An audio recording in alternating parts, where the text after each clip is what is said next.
Ordem dos advogados do Brasil de Águas Claras tem um podcast chamado Lex Talk Podcast. Os assuntos mais relevantes para a advocacia da comunidade. Acompanhe o Lex Talk Podcast. Assista o Lex Talk Podcast. Não perca o Lex Talk Podcast. Então venha para o Lex Talk Podcast. Então venha para o Lex Talk Podcast. Então venha para o Lex Talk Podcast.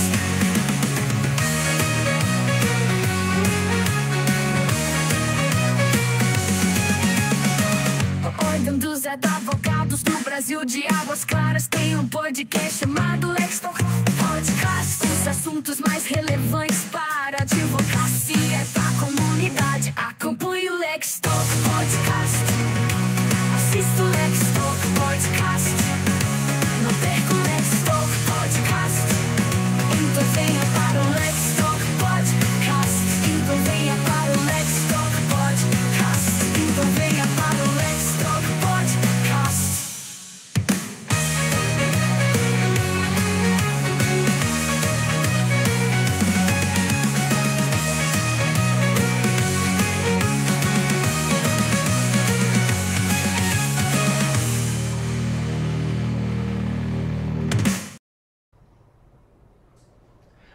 Boa noite a todos, sejam todos muito bem-vindos ao nosso podcast aqui da OAB, subseção de Águas Claras, é o Lex Talk Podcast. E hoje nós estamos aqui nessa mesa, na bancada, com 3 mulheres, e eu estou aqui como, só mulheres referências aqui, e eu queria falar um pouquinho sobre o tema de hoje.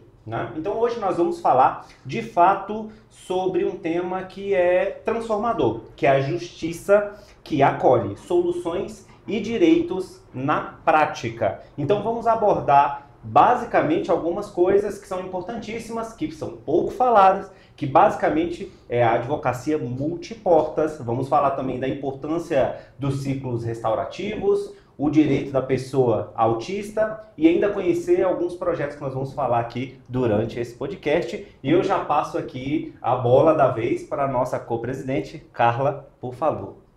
Boa noite, pessoal. Boa noite, queridos. É uma honra estar aqui sempre.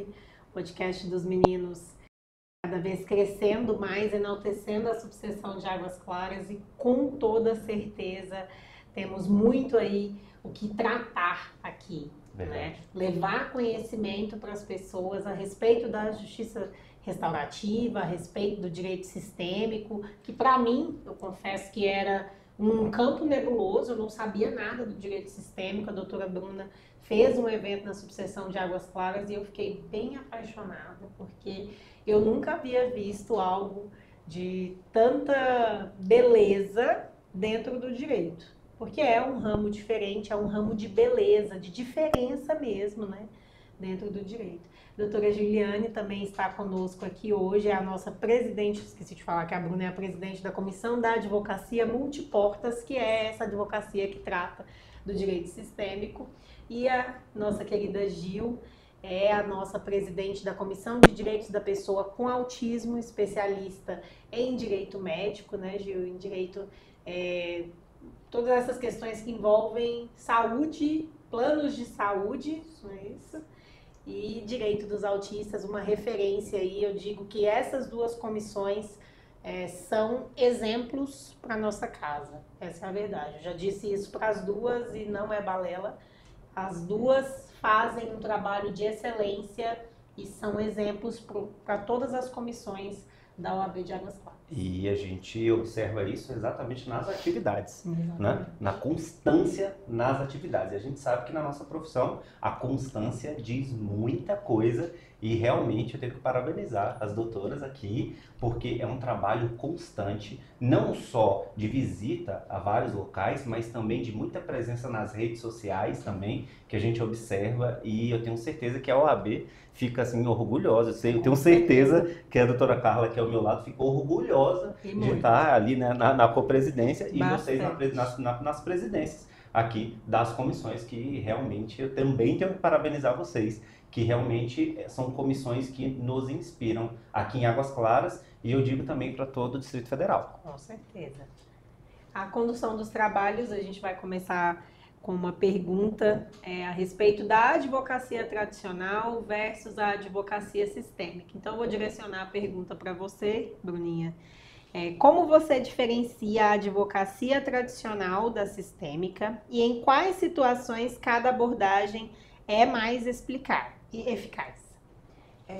Ontem nós fizemos lá na UAB de Águas Claras, na subseção, uma audiência simulada com os meninos que estão estudando ainda justamente para eles terem essa noção, porque hoje nós formados não temos, né? Muita gente acha que um advogado sistêmico a gente vai chegar e meditar, né? Vamos meditar com o cliente, né? Não vou entrar com nenhum processo judicial, eu sinto muito, e não é assim, né? Nós também achamos, quando necessário de entrar com alguma coisa litigiosa, nós vamos entrar da mesma forma.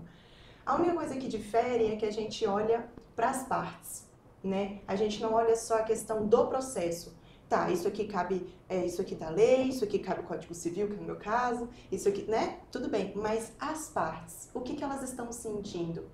Então, acontece muito em caso de divórcio, em caso de guarda, e foi visto isso muito pelo Dr. Sam Storch, que é o que criou o direito sistêmico. Sim. Então, assim, foi visto por ele que as crianças ficavam no meio do processo. Então, não eram os pais que estavam carregando o processo, e deveriam ser, porque eles que são maduros, eles que são responsáveis. Sim. E não, era o contrário. As crianças vinham com essa sensação de culpa dos pais estarem separando e dessa briga ser por conta deles. Então, é importante que a gente mostre isso para os pais, que a gente intensifique mais que, olha, o casamento acabou, mas a vida vai continuar. A guarda dos filhos é eterna, né? A questão parental, ela não vai acabar com o casamento. Então, o mínimo de diálogo e o mínimo de respeito que vocês tenham um com os outros vai fazer com que essas crianças cresçam e amadureçam de uma forma mais saudável. Olha só, então a gente acaba tendo aqui já uma dicotomia, algo que a gente pode comparar com a advocacia tradicional, que simplesmente vai ao tribunal, como as pessoas enxergam, né, a advocacia tradicional, e tribunal e a briga, o litígio, e os filhos tentando entender para onde vão. Isso é o tradicional. Exato. E que partido, né? Na verdade é que eu fico com o meu pai, eu fico com a minha mãe. Então explica melhor também para as pessoas, para elas entenderem mais ainda aonde é que entra de fato essa questão da advocacia sistêmica, o que é diferente de fato dessa tradicional. O meu comportamento como advogada sistêmica é que eu vou sentar com o cliente e eu vou explicar para ele a importância dele, no caso de divórcio, por exemplo. Sim. A importância dele saber que além do divórcio ele é pai, além do divórcio ela é mãe. Então eu vou sentar e eu vou conversar. O que está causando dor em você?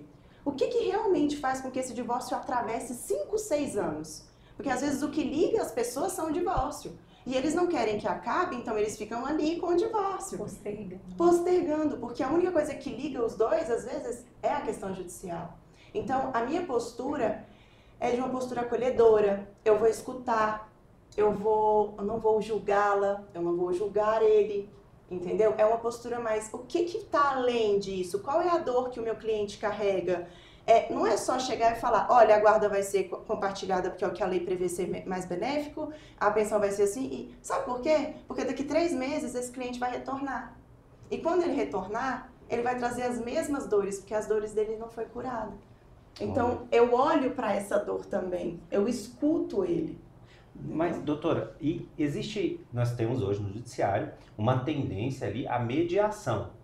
Certo? Então, o tradicional do litígio, do processo judicial, e nós temos uma tendência, de fato, da mediação. E olha só como é que a gente está ampliando aqui essa visão para que as pessoas que estão em casa, inclusive outros colegas, outros advogados, eles entendam e eles enxerguem essas possibilidades. Assim como a doutora disse que ontem na subseção tínhamos alunos na subseção, que isso já é a OAB completamente de portas abertas e sempre foi, inclusive enquanto eu era aluno eu já participava de comissões lá e sempre fui muito bem recebido antes de ser advogado e tudo, sempre todo mundo com um sorriso. Então a OAB sempre teve essa função, sabe, de conectar de fato ali o mundo do direito ali com os alunos. Isso é muito importante que vem acontecendo, mas eu ainda quero aprofundar um pouco mais nesse tema e perguntar, existe diferença entre mediação e direito sistêmico? Sim, o direito sistêmico ele vai ter uma linha ali em relação, vamos pegar ganchos da constelação familiar.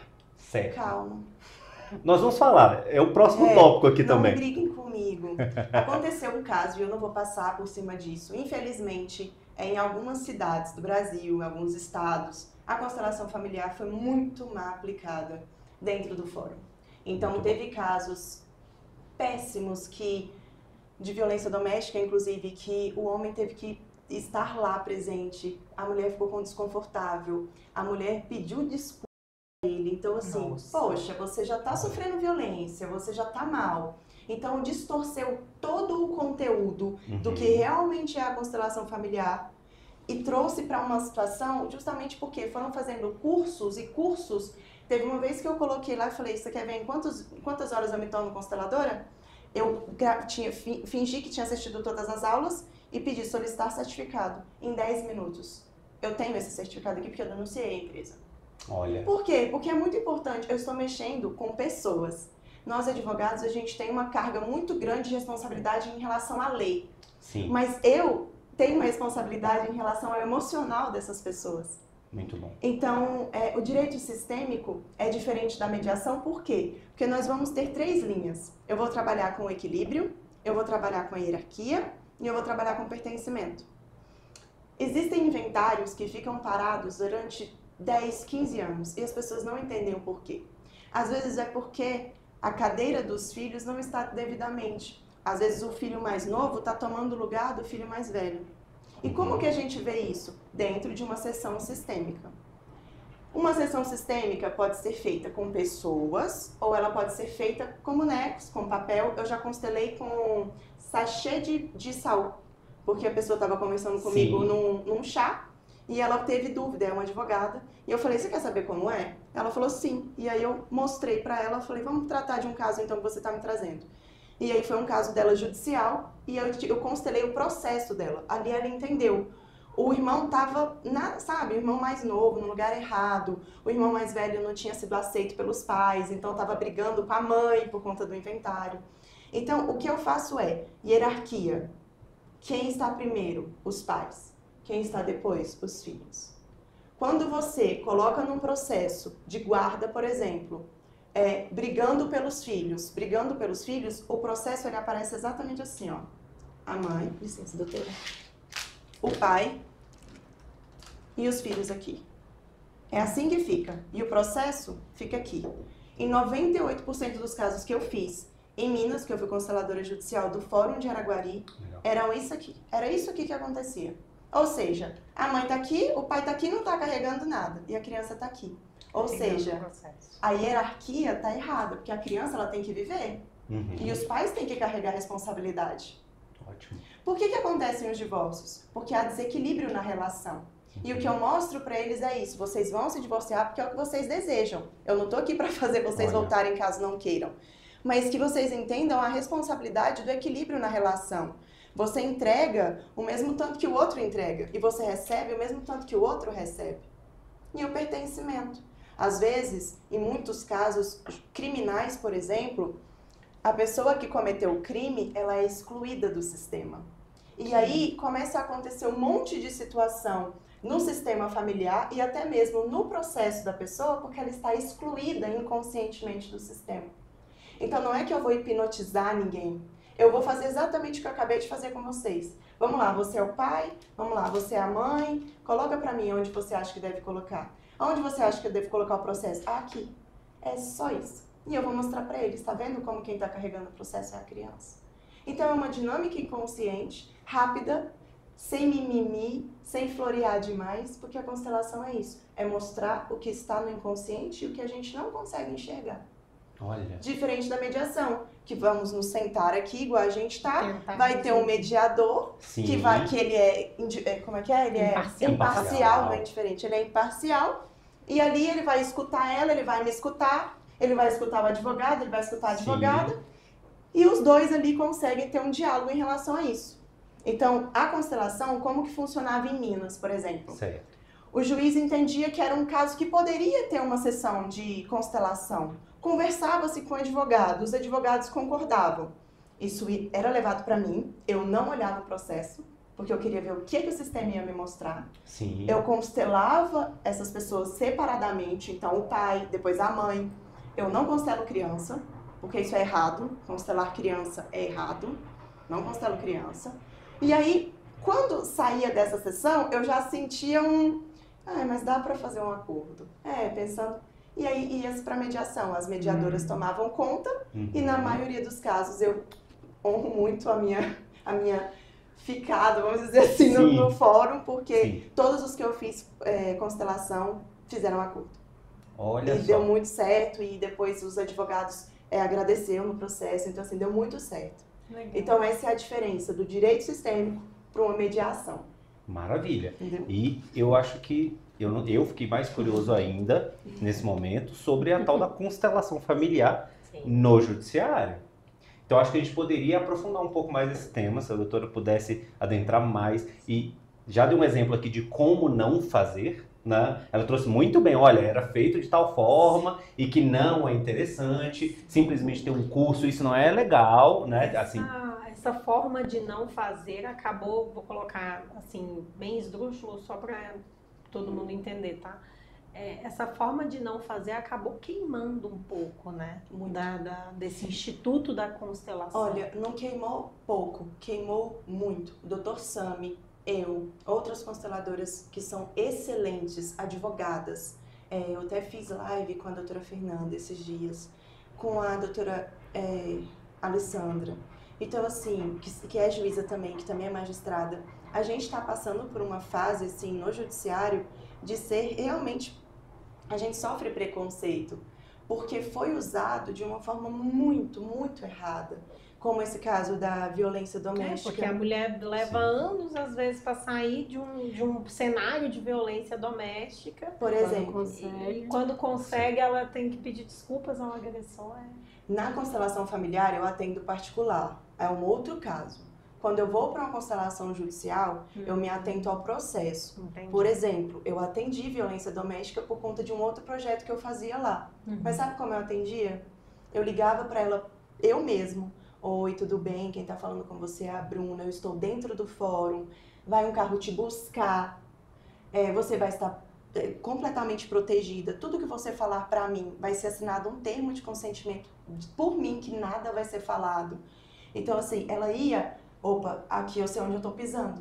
Chegava lá, eu falava, olha, a gente vai fazer a constelação se você quiser. Se você quiser só falar, você pode só falar também.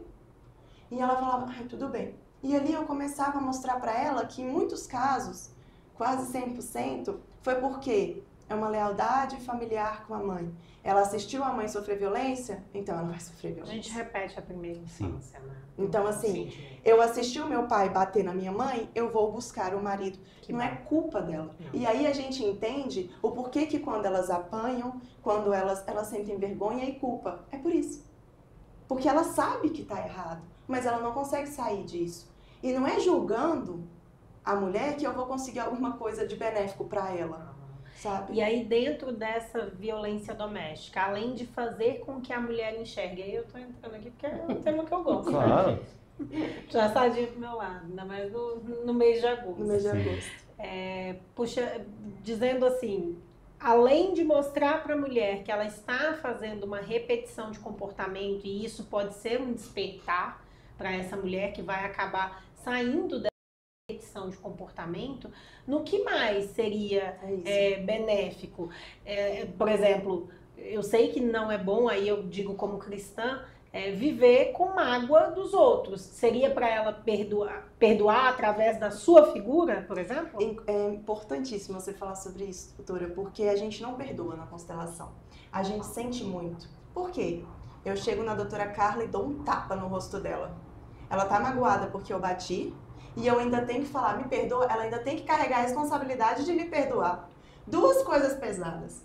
Quando eu pego a responsabilidade para mim, eu bato, falo, eu sinto muito. É eu que tô sentindo muito. É eu que tô responsável. E aí, o que eu faço com essa mulher? eu coloco, vamos dizer, ela em formato de bonequinho, vamos dizer, para ficar mais fácil para ela. Vamos colocar os chocolates novamente. Toma teus Volta. chocolates, vai lá. Eu coloco a mulher e aí eu pergunto, em qual distância você fica confortável de eu colocar o representante agressor? Aí ela fala aqui, maioria. E eu falo, tudo bem. Sim. E aí eu falo, aonde você acha que eu coloco a culpa e a vergonha? Sabe o que ela faz? Gatinha dela. E aí eu falo pra ela, quem te bateu? Foi você que se bateu? Não. Foi você que se machucou? Não. Quem tem mais força, você ou ele? Ele. Então por que você tá carregando a culpa? Então vamos entregar? Vamos entregar responsabilidade pra ele? É ele que carrega a responsabilidade. Foi ele quem te bateu. Você tem a responsabilidade de entender a sua vida pessoal em relação à sua mãe. Mas do processo, opa, vai viver. Vamos lembrar como é que você era antes desse homem. E vamos lembrar a mulher que você pode ser depois. Aqui tá a responsabilidade. É com ele que isso aqui tem que ficar. E aí vem o problema das constelações anteriores. Isso aqui não era feito. Era perdoa, tem que perdoar. Vamos deixar de tem que perdoar, gente. Não. E você magoado tem que liberar o perdão. E ainda colocavam a pessoa ali, né? Que já é desconfortável por si só, estar perto do meu agressor. Imagina. Exatamente. Total. E aí quando eu ia pra trabalhar com o autor da agressão, ele falava pra mim assim, ué, doutor, mas eu só empurrei. Porque pra ele é normal. Foi o que ele assistiu dentro de casa. Foi o que ele assistiu na vida. Patriarcado. E aí é o importante do papel do advogado sistêmico e da consteladora de não julgar. Falar, eu entendo. Mas imagina a força que você tem em cima de uma mulher que não tem força nenhuma. Já pensou ali? Então vamos pegar a responsabilidade pra você? O que você acha? Não foi certo o que você fez. Era legal ver se for me apanhar? Não. E aí ele pega a responsabilidade pra ele também. E aí quando ele não fica assim, ó, quando eu sair daqui, eu vou te bater. Quando eu sair daqui, não. Ele pega a responsabilidade e ele vai viver a vida dele. E aí entra a justiça restaurativa, que a gente fala mais à frente. Sim. Mas aqui eu já tô cuidando dela. Pra ela se reestabelecer, pra ela se tornar uma pessoa mais forte. E pra ela se lembrar da mulher que ela é. Então a constelação no judicial, ela entra não tão profunda quando entraria numa particular. Olha, vamos tratar a sua vida. Não, eu paro aqui, porque eu tô tratando do processo. Eu estou falando do processo judicial. Entendeu? E eu tenho uma curiosidade desses processos que atuou lá em Minas, grande parte eram advogados particulares ou vinham da defensoria, eram pessoas que tinham vulnerabilidade social. Me conta um pouquinho. É impressionante isso, porque isso foi tema, inclusive, de um dia, de um círculo que nós fizemos, porque nós reunimos qualquer tipo de classe. Então, eram, sim, advogados que até colocavam, não podia colocar, mas eles colocavam o meu nome. Então, eles faziam a petição, advogados particulares, colocavam constelação com a doutora... E aí o juiz falava, não coloca o nome da doutora, mas eles, não, é porque eu quero com ela. Então, com a doutora. Então, era bem legal por conta disso, porque eram advogados, mas também eram defensores públicos. Porque antes de eu entrar para ser consteladora, eu entrei bem na hora que estava dando o boom negativo. Sim. A supervisora do Sejusc, Mariana Pena, devo muito a ela, falou, vai ter uma reunião com o coordenador do Sejusc, você pode vir? Eu falei, vou. Eu fui preparada para ver um juiz. Ela abriu a porta do plenário, juro, tinha uns 50 pessoas. Ela reuniu o assessor, ela reuniu o juiz, ela reuniu... Eu falei, o que é isso, Mariana? Ela falou, eu não falei pra você antes, pra você não ficar nervosa, vai lá. E me jogou lá, pra eu explicar o que eu ia fazer.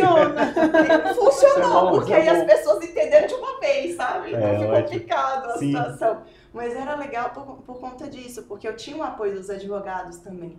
Que infelizmente eu não vou julgar, mas aqui em Brasília eu não sinto tanto, sabe? Tanto que quando eu falei, eu sou consteladora, mas calma. Porque eu não sinto esse apoio, sabe?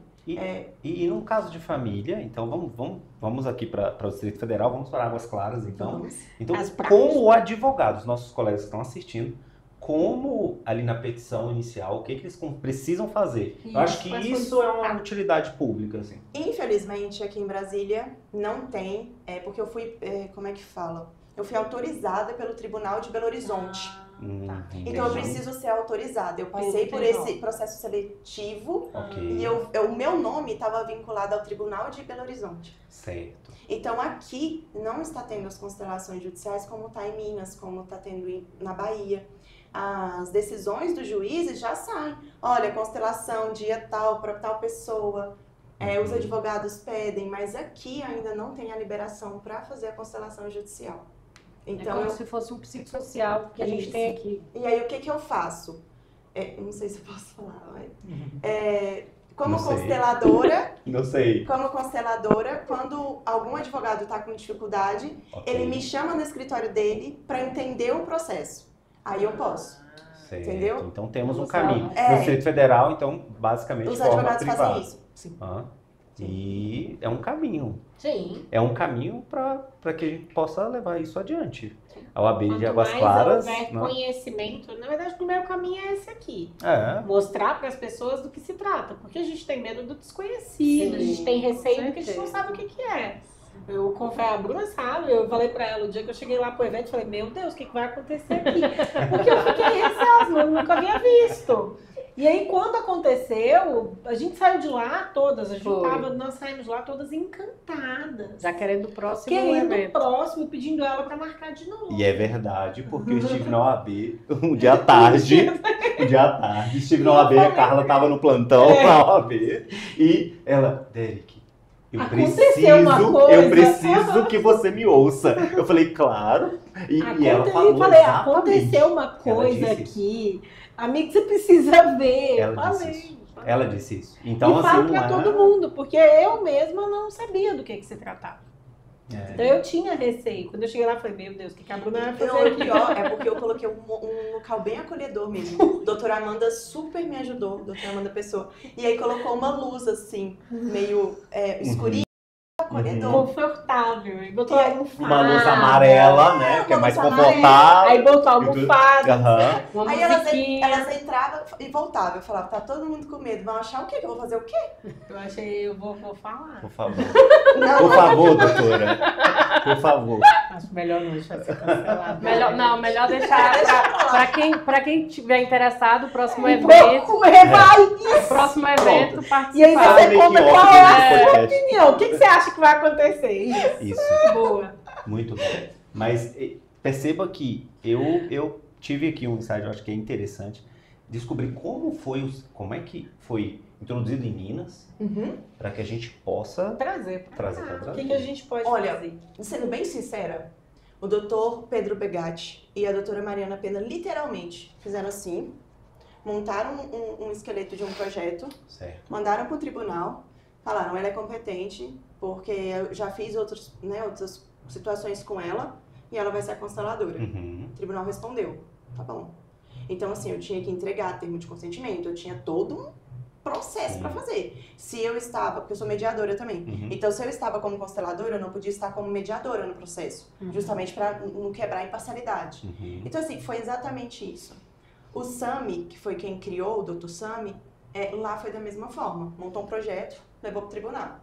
O tribunal aceitou e foi isso. Tu sabe fazer assim? Porque eu sei. Agora, já tô pronto. Eu não faço ideia, tô bem sincera, eu não faço ideia, assim, do que precisa, porque eu acho que, eu não vou tirar razão, mas eu acho que os magistrados aqui têm muito receio.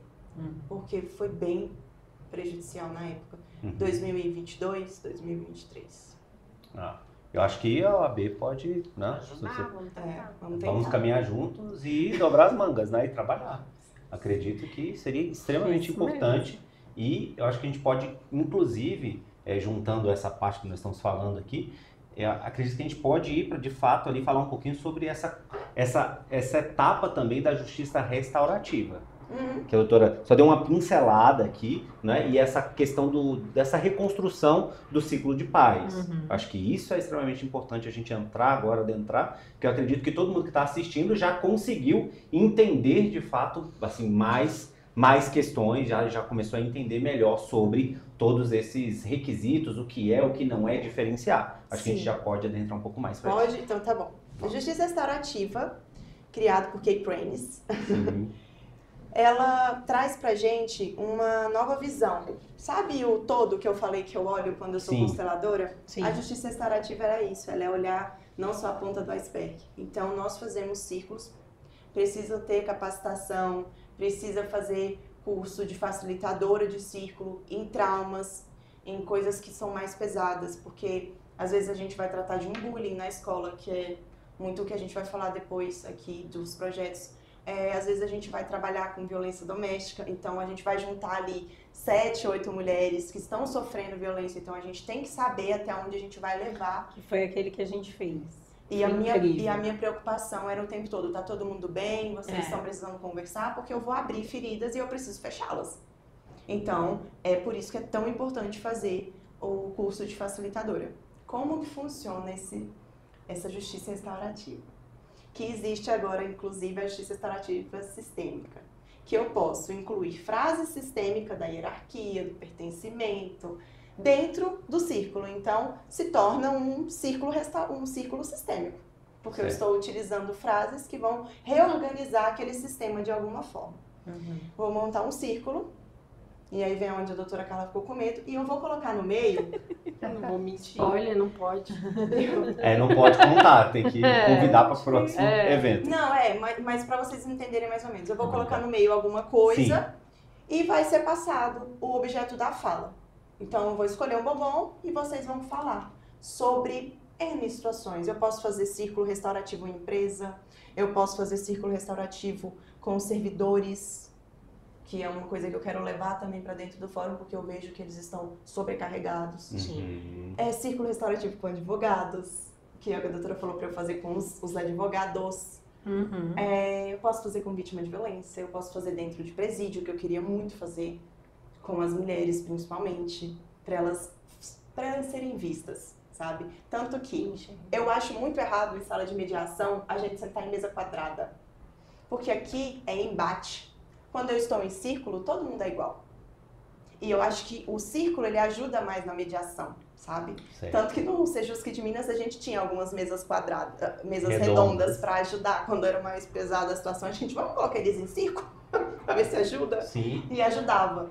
Então, a justiça restaurativa, ela vem nesse viés de, um círculo, onde vão acontecer coisas, perguntas, eu vou entrar em alguns assuntos, para as pessoas se desarmarem e para as pessoas entenderem o que está acontecendo.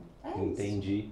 Então, e essa questão da mesa é muito boa porque desde a infância a gente, né, pelo menos em sala de aula, eu fui professor e ainda sou, né? Mas enfim, quando a gente quer debater alguma coisa que todos sejam iguais, a gente coloca a turma inteira em círculo, exatamente, né? Exatamente. Em círculo. Então, acho que isso acho que tem essa memória afetiva de uma certa forma, né? Trazendo aí para todo mundo. Não é isso? Exatamente. Maravilha. Vamos, acho que agora a gente poderia conversar um pouco mais com a Gil agora. Com certeza. Eu vou dar uma folga para a doutora Bruna agora. Eu acho que a gente poderia conversar com a Gil. Carla, quer fazer a pergunta pra gente? Eu vou fazer uma pergunta. Gil, muitas mães, elas relatam sentir um susto, um luto simbólico ao saber que elas têm filhos neurodivergentes, né, autistas. Como que você vê esse processo emocional e de que forma a atuação jurídica pode acolher e apoiar essas famílias? Então, primeiramente eu quero agradecer o convite. Fiquei muito honrada de poder estar participando, voltando, né? Porque a gente você tinha dado uma parada e agora a gente está retornando. E eu agradeço você, o Douglas, pelo convite, doutora Bruna. E estamos aí na comissão fazendo um trabalho realmente de conscientização. De excelência. E respondendo a sua pergunta, realmente, quando vem o diagnóstico, tanto as mães quanto os pais levam um susto e a gente até usa um termo de luto, porque eles idealizam o filho e aí com o diagnóstico aquele filho idealizado muda totalmente. Então é uma criança que necessita de suporte. O autismo ele tem 3 níveis de suporte, tem um nível de suporte 1, 2 e 3. Então a gente eles acabam vivendo esse luto. Muitos pais, às vezes, deixam a família, deixam o filho, porque não concorda com o diagnóstico, não quer viver aquilo e acaba sobrecarregando a mãe. E o que a justiça pode estar ajudando? Inclusive, a doutora Bruna, no nosso evento do Orgulho Autista, ela trouxe esse tema, justamente para empoderar a mãe de que o diagnóstico não é uma sentença. Ele tem um diagnóstico, agora a gente precisa trabalhar para garantir os direitos, que é direito às terapias, direito à inclusão na escola, BPC. Então, assim, tem vários direitos que a criança tem e que, a partir do momento que a mãe tira o foco do diagnóstico, do luto, ela consegue ver o autismo com outros olhares. E se você quiser complementar a questão Do luto? do luto, que é essa questão emocional que você trabalha muito bem. É porque o que acontece? Quando a mãe recebe na notícia, fica-se muito preocupados com a criança. Ai, meu Deus do céu, por isso que a criança está sofrendo e tal. Mas ninguém olha para a mãe. E ser mãe já é muito desafiador. Hoje a doutora estava no hospital com o neném. Então, ser mãe já é muito desafiador. Quando você é mãe de uma pessoa que precisa de muitos cuidados, você se esquece. E você não vive e você se sente culpado de falar, poxa, por que tá assim? Essa é a questão do luto, é não se culpar por isso, sabe? É entender que, cara, aconteceu, eu vou ter que lidar com isso, mas é entender a dor dentro de si e falar, pera só um pouquinho, eu preciso engolir tudo que eu criei, idealizei para o meu filho, eu não vou poder contribuir agora dessa forma, eu vou ter que contribuir de outra forma, porque a idealização do meu filho, ela vai ser outra. Então, peraí, eu preciso de acolhimento também. Eu também preciso entender as minhas dores, eu também preciso entender que, cara, eu também sou mãe de uma pessoa que precisa de cuidados. E aonde que tá a mãe nisso? Que horas que a mãe tá se cuidando? Que horas que a mãe tá se vendo? O meu filho precisa de terapia, mas para lidar com ele, eu também preciso. Porque eu também sou ser humano, eu também tô cansada, sabe? Eu também preciso de um tempo pra mim. E foi até uma coisa que eu falei, gente, eu não tô aqui pra dizer pra vocês uma coisa impossível de se fazer, mas que vocês tirem pelo menos 10 minutos, 5 minutos do dia de vocês pra vocês ficarem em silêncio, assim. Ou então fazer alguma coisa que vocês gostam, ou então ouvir uma música. Ela fez até uma dinâmicazinha de 3 minutos, né? Foi assim, maravilhosa. As mulheres saíram de lá encantadas. Porque realmente é isso, elas se anulam por conta do diagnóstico e fica 100% voltado para o filho. Mas assim, ela se anula só pelo diagnóstico? Não, assim, então... E assim, o diagnóstico já é esse susto? Já Sim. é o diagnóstico, Sim, então o é o diagnóstico. ponto do susto. Isso. E depois vem o luto? Então, assim, eu tô querendo para que a Isso gente mesmo, entenda, porque isso mesmo. tem mães que podem assistir, ou até esse podcast em algum momento, e se identificar de fato em que fase, né? Se a gente pode chamar de fases, mas vocês que atendem muito e estão, né, lutando bravamente nessa frente, vocês já veem isso com mais frequência. Então vocês vão, olha, existe de fato o susto e depois um luto. E eu acho que quem está em casa, as mães podem se identificar com isso e saber como lidar. Você falou também que as mães às vezes são abandonadas Sim, pelos grande pais, parte, né? infelizmente. Grande parte. Como que funciona então essa questão? Porque assim, eu sou mãe, né, de uma criança de 5 anos, eu tenho meu marido presente, eu tenho minha mãe como rede de apoio, eu tenho pessoas ali que conseguem dar conta do meu filho quando eu estou no trabalho, quando eu estou nas minhas demandas pessoais até. E eu creio que a mãe de uma criança neurotípica, ela deve ter muito mais trabalho do que eu, né? No sentido de ter que levar para as terapias, ter que dar mais atenção para aquela criança. Muitas eu tenho amigas que têm filhos neurotípicos, muitos são não verbais, então demandam mais atenção, porque meu filho, a partir do momento que ele começou a falar, eu comecei a entender o que ele queria e a maternidade ficou um pouco mais fácil. Para a mãe que tem um filho não verbal, talvez a maternidade não fique mais fácil. Como que funciona, Gil, essas redes de apoio? A sociedade é uma rede de apoio? Existem políticas públicas para essa rede de apoio para crianças neurotípicas? Como que funciona isso? Então, infelizmente a gente ainda não tem, estamos construindo, inclusive temos alguns institutos, a gente até está participando do instituto lá na Samambaia, que faz esse acolhimento com a família. Estamos tentando trazer para Águas Claras também, porque é necessário. E, infelizmente, muitas não têm apoio. Hoje mesmo eu atendi uma mãezinha que o pai pega de 15 em 15 dias, ela precisou sair do trabalho para poder ficar com o filho, porque no horário contrário da aula, 20 horas de terapia, ou seja, quase metade do dia, e os outros horários é fazendo futebol, natação, que é necessário para o desenvolvimento da criança. Então ela está totalmente sobrecarregada, desesperada, sem saber o que fazer e não tem apoio, porque muitas das vezes, no caso dela, o pai foi embora e a família mora longe, não mora no DF.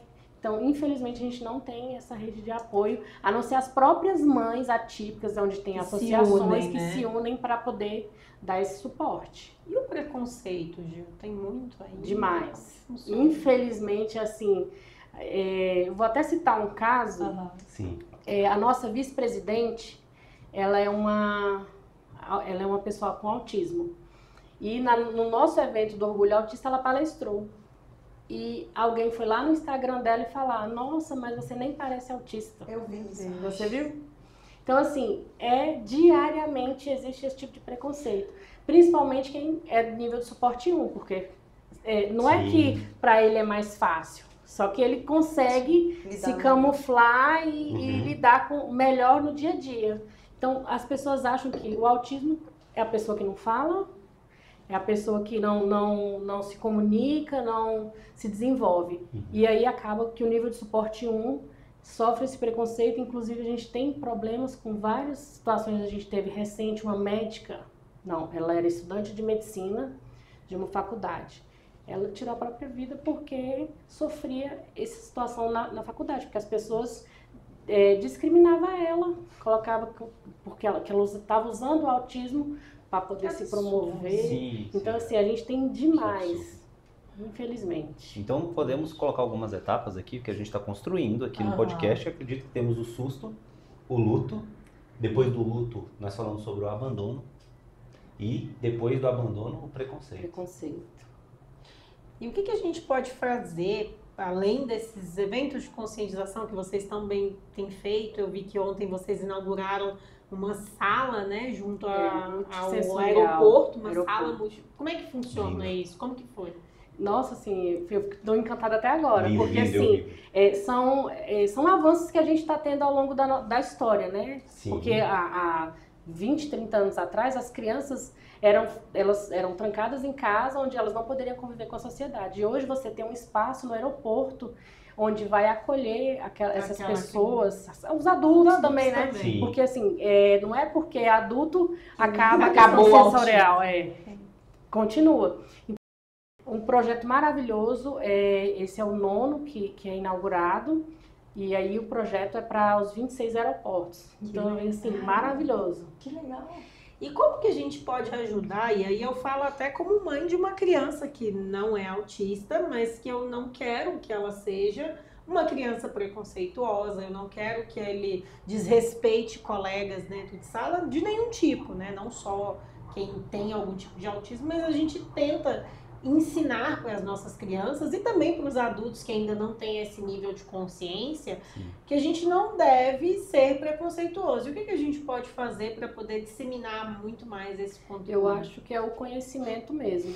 Quando você conhece, é igual você falou, você não você não conhecia o direito sistêmico, então você tinha um preconceito. Então, assim, as pessoas que têm esse tipo de preconceito, muitas das vezes elas desconhecem o que é o autismo, os níveis de suporte, as características que podem, né, ter cada autista. Tem autista que usa abafador por conta do... Então, assim, se você desconhecer, olha aquela pessoa ali, uai, mas por que ela tá usando aquele abafador? Então, aí você já fica receoso. Agora, se você conhece, não, para você é natural. Então, eu acho que é você realmente mostrar dia a dia para a criança. Recentemente, uma seguidora me mandou mensagem no Instagram.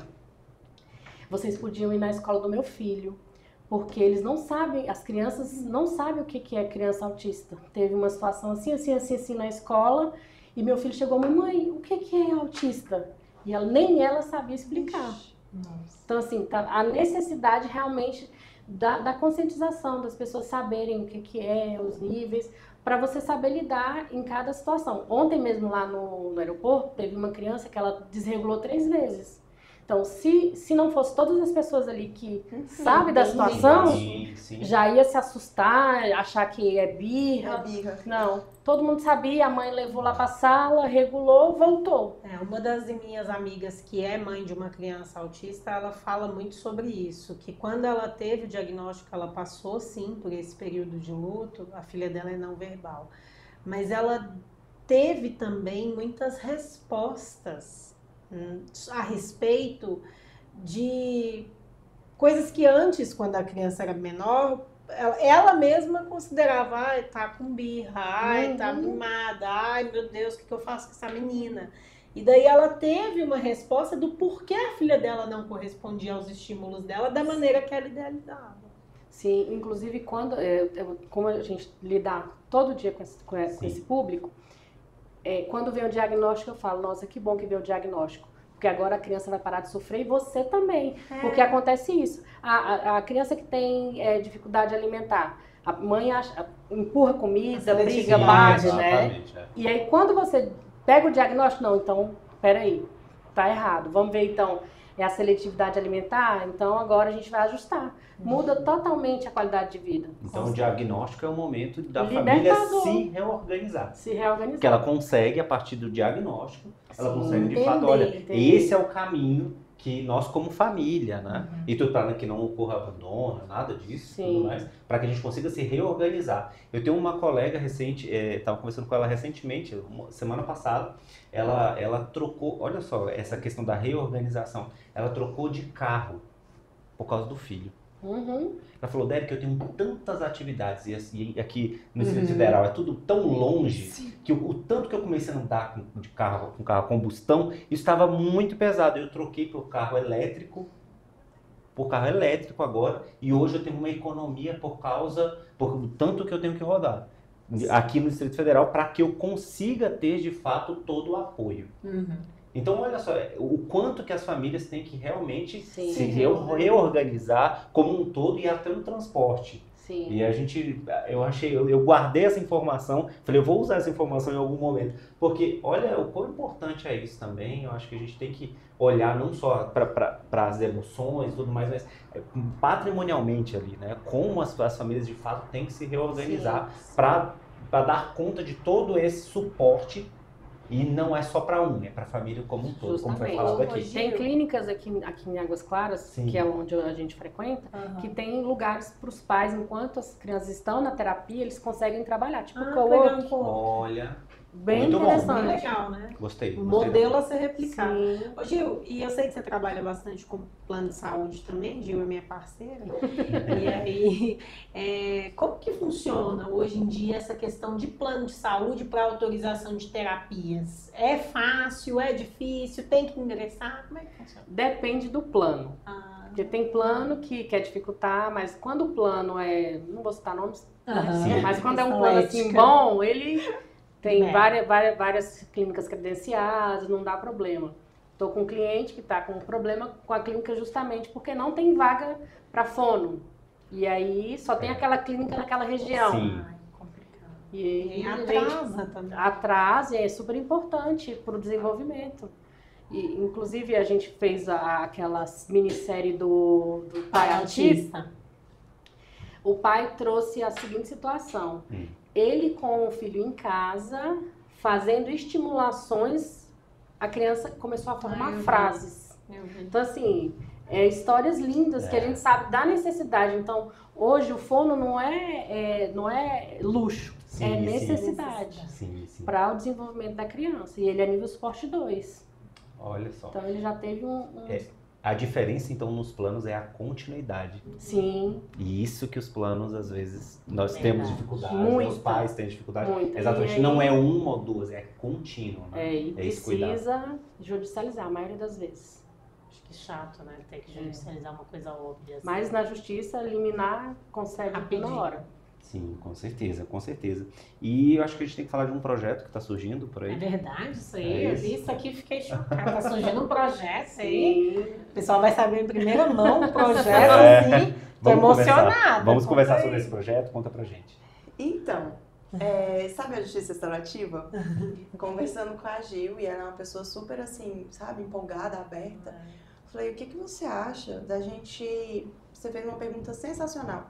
Como que eu, mãe, de uma Sim. criança que não tem autismo, posso, né? E isso eu acho que é o que acontece com muitos professores, com muitos pais de alunos que não têm. E aí a gente conversando junto, uma hora pra outra, e se a gente fizesse os círculos restaurativos nas escolas para os professores e para os pais? Legal. Entendeu? Então é um projeto aí que vem. O nome do projeto... Pode falar. Pode lançar, vai. Eu falei pra ela, hoje vai ser o lançamento. Conta. O Isso. nome do projeto é Vozes que Educam. Que legal.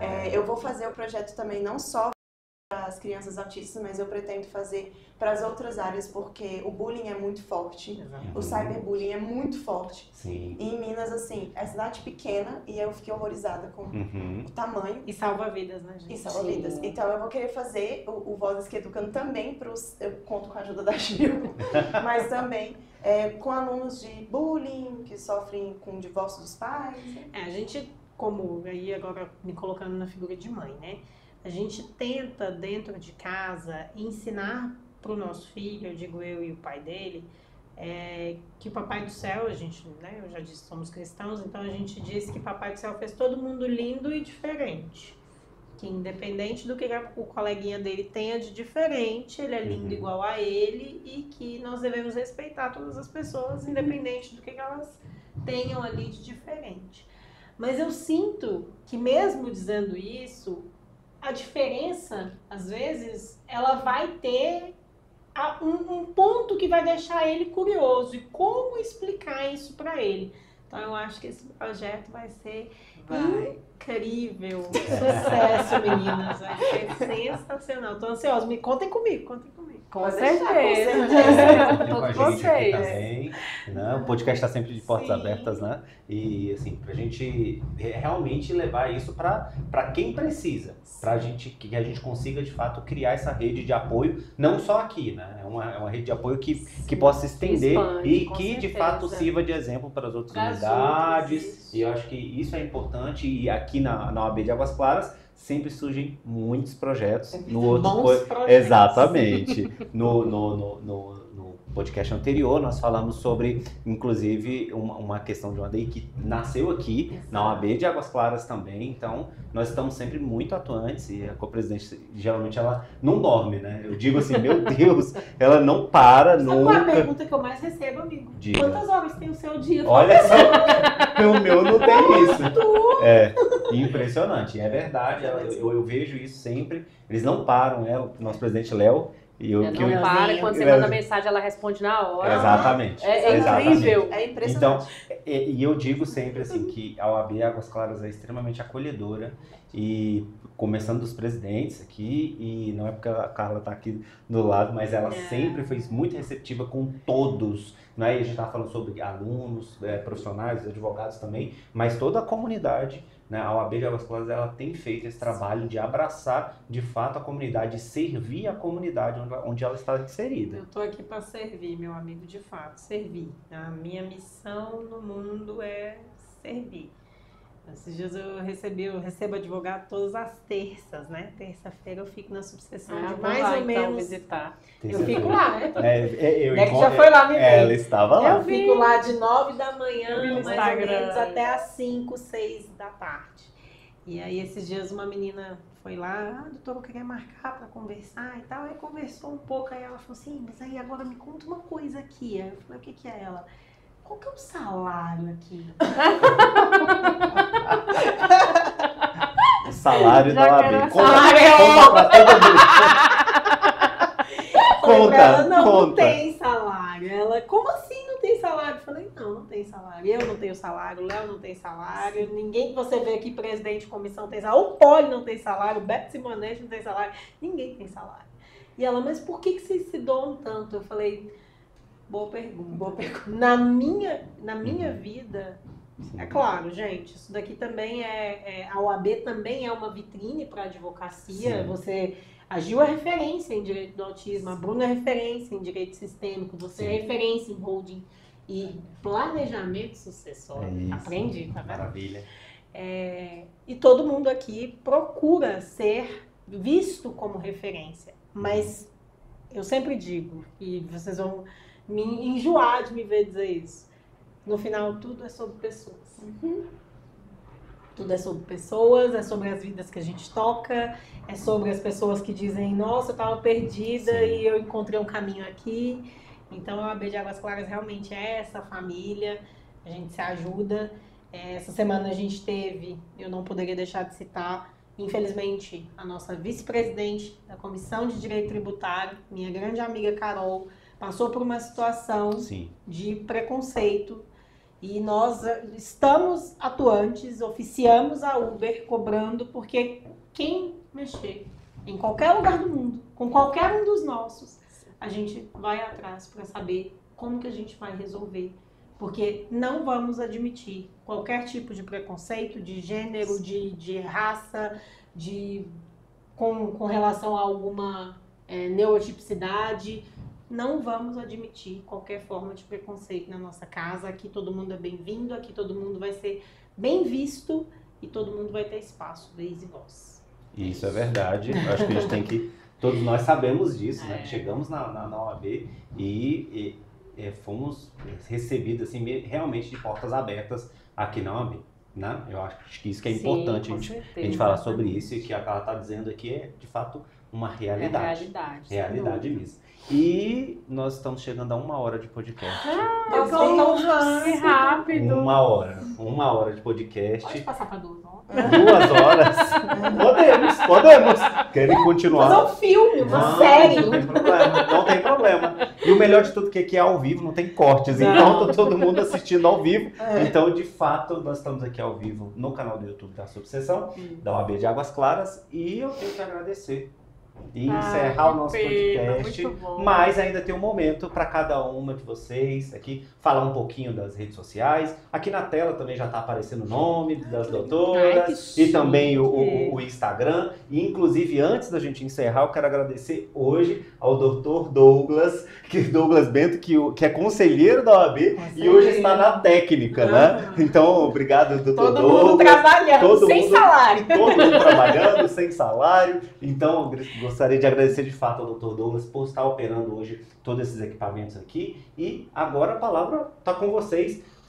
Fala um pouquinho da comissão, que eu acho que é muito importante. Falar do seu Instagram e também tem livro por aqui. Então pode mostrar. E se quiser mostrar o livro, pode mostrar para aquela câmera que tá foco em vocês. Que chique. Pode começar. Pode ir. Bom, a advocacia multiportas, ela é justamente para mostrar que o direito ele vai além da lei fria, da lei seca. Mostrar que as pessoas também têm voz, né? E que os sentimentos delas são importantes. Então, por isso é tão importante o direito sistêmico, a justiça restaurativa e os outros métodos também, que é a mediação, a conciliação. Para ajudar vocês a entenderem qual é o meu trabalho, eu fiz um livro, que é Por Trás dos Processos, Vínculos, Vozes e Curas, que vai estar no meu Instagram, que eu já vou falar qual que é o @. É o direito sistêmico, é a psicologia jurídica e a justiça com os olhos de quem sabe, né? Então, assim, eu quis fazer dessa forma, trazendo alguns casos de divórcio, de guarda, violência doméstica. Como que a psicologia jurídica vai atuar? Porque a psicologia jurídica ela é aceita. Como que a constelação familiar atuaria? Como que a justiça restaurativa nesse caso vai atuar? Então, em cada ponto, em cada tema, vai explicar os 3, sim, para vocês entenderem melhor como funciona. Meu Instagram é o @dra. de doutora Bruna Paim, e da advocacia multiportas é advocaciamultiportas.ac. Então, segue lá também, que é muito importante para a gente que a comissão esteja sempre viva, né? E para vocês entenderem melhor o nosso trabalho. Eu quero agradecer muito. Eu sempre agradeço a doutora Carla, eu não canso de me agradecer, porque eu a conheci assim no acaso, e ela sempre foi muito receptiva, muito educada, sempre me tratou muitíssimo bem. Doutor Leonardo, eu não tenho nem o que falar. E quando eu fui na OAB de Águas Claras, que eu não conhecia ninguém, parecia que eu estava sentando na família domingo para almoçar. Porque todo mundo muito educado, todo mundo me tratando muito bem. Eu já fui conhecer a doutora Gil, e assim foi. Então hoje, assim, eu tenho pessoas que eu posso chamar de amiga. A minha sociedade com a Caroline Gonçalves foi através da OAB de Águas Claras. Então, muito obrigada vocês do podcast, que sim, super solícitos, super educados, sabe? Imagina. Super, assim, de verdade, eu não imaginava que pessoas em Brasília, eu moro aqui Cidade há da muito Terra tempo, Fria. teriam pessoas tão calorosas quanto vocês. Então, muito obrigada. E muito obrigada a você também, que abriu as portas para minha comissão, mesmo não sabendo o que era, para eu palestrar, para eu poder explicar. Então, meu muito obrigada é a todos vocês da OAB. E é isso. Eita, Giro. vamos chorar. Hoje é noite de chorar. Eu quase chorei no início, tá? Fiquei aqui me contendo. Então, eu sou Giliane Dias, estou como presidente da Comissão do Direito da Pessoa com Autismo da OAB de Águas Claras. É uma comissão nova, nós estamos ainda caminhando e hoje a comissão está realmente com essa luta de levar a conscientização para a população do que é o autismo, dos direitos, que muitas vezes as pessoas não sabem que tem. E eu convido você a vir participar da nossa comissão. Na nossa comissão nós temos advogados, estudantes, fono, dentista, psicólogo e neuropsicólogo. Então eu faço convite para vocês virem participar com a gente, porque a gente precisa unir forças para realmente disseminar o que é o autismo, para que a gente tenha uma sociedade mais inclusiva. E o Instagram da comissão é comissãoautismo.oab Águas Claras. Uau, maravilha. Eu vou fazer um merchan da casa. E quem é a doutora? Eu sou a Carla Henriques, carinhosamente demais chamada por Carlinha aqui por vocês e pela OAB inteira. Eu brinco que em que lugar da minha cabeça no mundo eu já imaginei que meus amigos de profissão me chamariam pelo mesmo nome que a minha avó me chama. E é por muito carinho mesmo, porque de fato estamos aqui em família. Convidar todas as pessoas, estou como co-presidente da OAB de Águas Claras, ao lado do meu grande parceiro, meu irmão Léo, que é o nosso presidente, que me colocou nessa furada aí. E muito me orgulha, diga-se de passagem. Estou muito feliz pelo trabalho que nós vimos fazendo com toda a diretoria, Karine, Fabrício, Dai, todo mundo fazendo um trabalho de excelência junto com cada conselheiro e presidente de comissão que se dedica. Porque isso aqui é dedicação. Se você fosse a Gil, que pega uma comissão, vira presidente, sentasse lá na sua casa, não ia acontecer nada. Mas eu tenho certeza que, de algum modo, a advocacia de vocês mudou por estar dentro das pessoas certas, por estar se posicionando da maneira correta e sendo visto como autoridade. É mentira? Não é mesmo. A advocacia da gente muda porque a gente está se entregando para um propósito. E eu sempre digo que seja pelos clientes que você vai ganhar, que seja pelas parcerias que você vai ganhar. Já fiz parceria com as duas. Sim. Pretendo fazer a nossa aí. É a próxima parceria. A próxima. Aguarde. Mas que seja nas parcerias que você vai ganhar, que seja nas indicações de cliente ou que seja nas bênçãos divinas que com certeza vão vir. Mas venha fazer parte dessa família OAB Águas Claras também, que será muito bem recepcionado. Isso aí o pessoal já disse. O Instagram. O meu? É. O meu. @Carla Henriques com um underline no final. Carla com K. Maravilha. E tu agora? Eu tenho que encerrar? Não, você tem que se apresentar. Ele também é presidente e não tá falando a respeito. Verdade. Eu sou o Dr. Derek Helliston. Eu sou presidente, estou como presidente da Comissão de Holding, Planejamento Patrimonial e Sucessório aqui da OAB de Águas Claras. E a gente, basicamente, na comissão, nós estamos falando sobre uma área que também é não tão conhecida e que as famílias, eu sempre digo, nós evitamos aquela palavrinha mágica que ninguém gosta de passar, o inventário. Então, eu estou fazendo o mexendo da comissão aqui e falando para as famílias, né, de fato, que a holding familiar é uma dessas possibilidades para que elas, de fato, consigam planejar aí a sucessão, planejar todo o patrimônio da família e não passe aí por tantas discussões futuras e que, de verdade, devastam várias famílias. Então, o meu arroba é bem simples, é o meu nome e sobrenome, @Derek Helliston, você me encontra no Instagram, ou também nós temos ali o perfil do Seu Patrimônio Familiar, que só fala sobre holding, sobre como evitar o inventário também. E eu gostaria de chamar você que gostaria de participar um pouquinho da nossa comissão. Nós estamos estruturando toda a comissão e nós temos vagas. E as vagas estão sempre abertas, então você pode fazer inscrição para a nossa comissão de hold, planejamento patrimonial e sucessório. Tudo bem? Vou querer. Vai querer? Então já vou enviar o link, faça a sua inscrição. Tá bom? O link tá na bio da O OAB de link Águas já está na bio da OAB de Águas Claras. Vai lá e procura a nossa comissão. E agradecer mais uma vez ao Dr. Douglas, meu sócio, e que está operando todo esse maquinário. Outra sociedade aqui. que apareceu na OAB de Águas Claras. Exatamente. Nossa sociedade começou também na OAB No de Águas bebedouro. Claras. No bebedouro. Na hora da água. Nem foi na hora do café. Que Foi na hora legal. da Da água. água. Né? E inclusive numa posse de comissão. Meu Então Deus. a OAB de Águas Claras ela é viva. Ela É é impressionante. É impressionante como a OAB de Águas Claras ela transforma as vidas, as carreiras, e a gente com histórias tão bonitas que nós ouvimos aqui das doutoras, eu tenho certeza que também tem transformado a sociedade onde nós estamos inseridos. Amém. Esse Tá é o bom? propósito. É verdade. Então, quero agradecer a doutora Bruna, a doutora Juliane, a chefa da tropa, a doutora Carla. Boa noite, tropa. Doutora Carla, co-presidente da OAB de Águas Claras. E assim nós vamos encerrando mais um episódio do Lex Talk. É o nosso podcast aqui da OAB de Águas Claras. Gente, uma boa noite e até a próxima edição. Tchau, tchau. Ordem dos advogados do Brasil de Águas Claras tem um podcast chamado Lex Talk Podcast. Assuntos mais relevantes para a advocacia da comunidade. Acompanhe o Lex Talk Podcast. Assista o Lex Talk Podcast.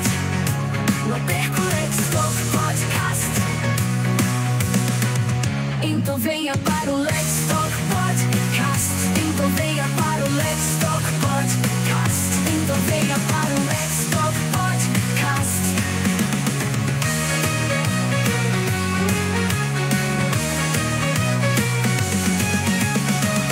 Ordem dos advogados do Brasil de Águas Claras tem um podcast chamado Lex Talk Podcast. Os assuntos mais relevantes para